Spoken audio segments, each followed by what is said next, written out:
नमस्कार, बहुत स्वागत है आप सभी का। आप मुझे न्यूज़ 18 के डिजिटल प्लेटफॉर्म पर देख रहे हैं। मैं हूं आपके साथ जया मिश्रा।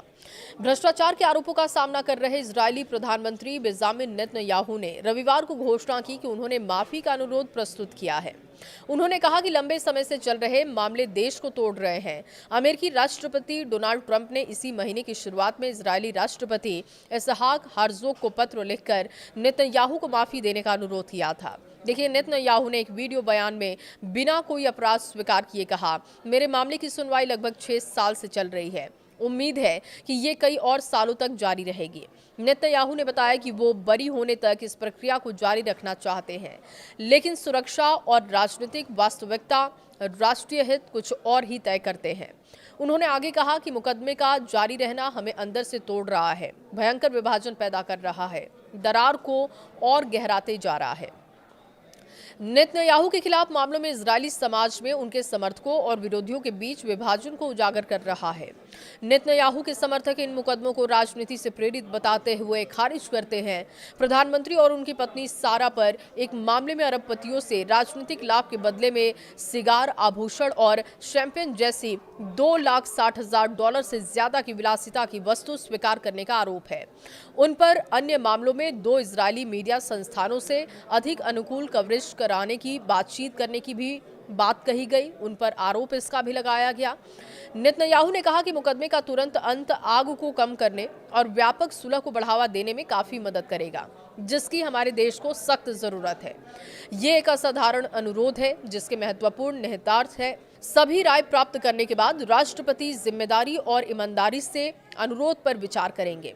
नेतन्याहू के बयान के बाद उनके वकीलों के द्वारा हर्जोग को सौंपा गया 111 पन्नों का एक पत्र था, जिसमें भी दोष स्वीकार नहीं किया गया। हर्जोग के कार्यालय ने पुष्टि की कि उन्हें नेतन्याहू का अनुरोध प्राप्त हुआ। सितंबर में हर्जोग ने संकेत दिया था कि वो नेतन्याहू को क्षमादान दे सकते हैं। उन्होंने एक इंटरव्यू में कहा कि प्रधानमंत्री का मामला इजरायली समाज पर भारी पड़ रहा है। 76 साल के नेतन्याहू इजरायल के सबसे लंबे समय के प्रधानमंत्री रहे हैं, जिन्होंने 1996 से अब तक 3 बार इस पद पर 18 साल से ज्यादा समय बिताया। अपने वर्तमान कार्यकाल के दौरान नेतन्याहू ने दूरगामी न्यायिक सुधारों का प्रस्ताव रखा, जिनके बारे में आलोचकों का कहना है कि अदालतों को कमजोर करने वाले थे। इन सुधारों के कारण बड़े पैमाने पर विरोध प्रदर्शन हुए, जो अक्टूबर 2023 में गाजा युद्ध शुरू होने के बाद ही कम हुए। लिकुड नेता नेतन्याहू ने कहा कि वो 2026 के अंत से पहले होने वाले अगले चुनाव में हिस्सा लेंगे। इजरायली कानूनी विशेषज्ञ ने कहा कि नेतन्याहू के अनुरोध का समय एक सुनियोजित हो सकता है। हाइफा विश्वविद्यालय में कानून के प्रोफेसर ने भी कहा कि फैसले में हफ्ते का समय लग सकता है और अगर वो माफी देते हैं तो इसे सुप्रीम कोर्ट में चुनौती दिए जाने की संभावना है, जिससे कि प्रक्रिया को और भी लंबा खींचा जा सकता है।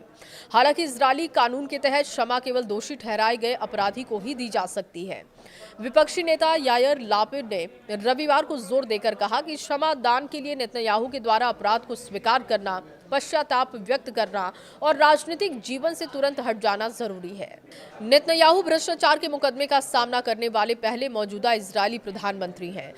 पूर्व प्रधानमंत्री एहुद ओलमर्ट ने भ्रष्टाचार के एक मामले में पूछताछ होने के बाद धोखाधड़ी के आरोपों में मुकदमा चलाए जाने के बाद 27 महीने जेल की सजा सुनाए जाने के बाद 2009 में इस्तीफा दे दिया था। तेल अवीव में हर्जोग के निजी घर के बाहर दर्जनों प्रदर्शनकारियों ने प्रदर्शन किया, नेतन्याहू के अनुरोध को अस्वीकार करने का आग्रह किया। उन्होंने कहा कि नेतन्याहू न्यायिक व्यवस्था को नष्ट करने की कोशिश में है, क्योंकि ये पर्याप्त तेजी से नहीं हो रहा।